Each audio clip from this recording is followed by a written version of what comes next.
All right, let's go. All right. Welcome to the first ever Millennial Dater podcast Zoom video thingy. So we have on the podcast Zoom video, Milena, Nick, John Long, myself, Elizabeth, tuning in from Japan, and Juan. So we're here today to discuss an extremely important topic. So all of us, except Milena, are single.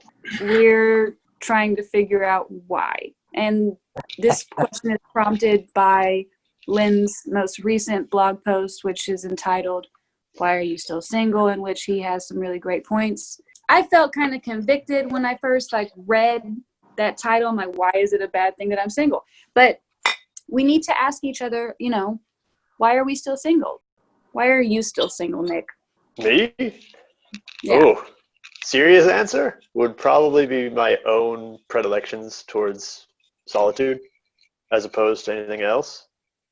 Not that I hate people or I dislike them or anything like that. It's just given enough time, I kind of just drift away or get focused on something else. We should dive into that further. What about you, John Long? I don't know. I guess I kind of feel somewhat similar to Nick, but I kind of feel like dating it really kind of feels like it's a waste of time most of the time. I feel like there's just a lot of aspects of dating that just really aren't desirable. You don't want to get ghosted. You don't want to over pursue. It's a lot of things. So, I mean, for me personally, it just ends up feeling like, hey, I'd rather do something different with my time. There's almost a momentum to being single after so long where I agree. You're set in your ways and you're kind of like, oh, if I start dating somebody, I then have to change what I'm doing. And that becomes in itself kind of a mental block to you. Well, here's a question. Why do people always ask, why are you single and not, why are you with somebody? Why do I even have to provide a reason to be single? Right. Like, you don't have to provide a reason for why you are in a relationship. People can graduate. Exactly. It can come off very passive aggressive. Because usually that question gets asked by potential mates, like potential people that are interested in you. Like, why are you single? And if someone asks you like, why are you still single? It's almost like asking, well, what's wrong with you?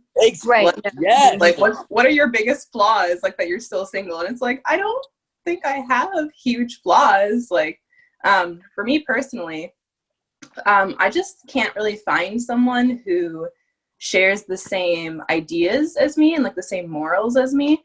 Because I was raised in a Christian background, so it's really hard finding someone who isn't into sex before marriage and swears or something like that, which is fine, but me personally, I wouldn't want that. I had one more point to make. Please. I do think though that it is a good question to ask yourself though, as more of a reflective thing. I'm inconsiderate. That's why I'm single. I don't always analyze the situations in the best way possible, and I do things sometimes selfishly.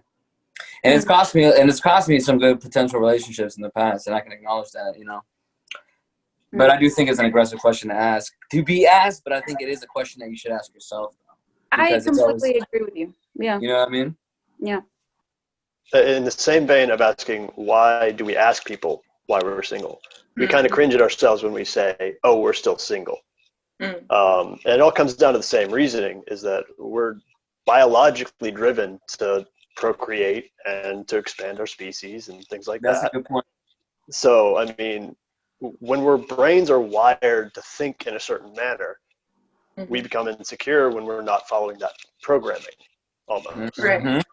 I think another point is when someone asks you if you're single, they expect you to be sad about it, but it's why can't I be happy to be single? Exactly. Yeah. I remember I was talking to someone and she was married and she's like, oh, do you have a boyfriend? I'm like, oh no. She's like, oh, I'm so sorry. I'm like, why? I love my life. What do you mean? That's passive aggressive. Yeah. Just tell them that misery loves company, and that, just because they're terrible in a relationship doesn't mean you have to be. Nicholas, I will never say that to somebody. Please. But yeah, I think it's ingrained into our culture. Like, oh, like kind of like what Juan and I were talking about. Like, oh, you're single. Is there something wrong with you? Or like, oh, you must be really depressed. Like, no, it's just I'm happy being alone right now. And I think you're. oh, No, go ahead. I was saying that I think that also as the older you get, those questions start getting asked more, and you start getting more judgment because it's like you're not following the protocol that what everyone else is following. And if you have a different path, it's different to them. It's like, what's going on? They want explanations and reasonings for why you're not following into the same pattern as everyone else. Being single is not necessarily synonymous with being alone. That you can be alone in a relationship. I really like the term of like dating yourself. It's a little campy, but that's what I'm doing right now. And it feels like I'm getting to know myself more. I'm spending time with myself. I'm doing the things that I have been wanting to do. I'm not alone. I'm with myself. It's a difference. I mean, and you have friends and family. Exactly. And that's kind of another thing, going back to the biological component to wanting to be in a relationship and stretching that to culture. The Western world really thinks it promotes this idea of the nuclear family, or ever since the nuclear family was devised, in that you find a mate, you have children, and that is your family. That is your husband or your wife is now your best friend, your teacher, your mentor, your student, your pastor, your spiritual advisor, your cooking buddy, your therapist, everything. And that in itself, that you could expect one person to be your everything, is unrealistic. And it's unhealthy as well. Yeah, because you can't put that kind of pressure on people because they can't be everything to you. That's why you have a mom and a dad and a pastor and a therapist and friends and children, because everybody serves their own function in your life and they have their own role. And so it's like when you're not or when you are single, you're just fostering the rest of the relationships around you, which are those different roles, and then just having the partner, the mate role available for when somebody comes along. But anyway,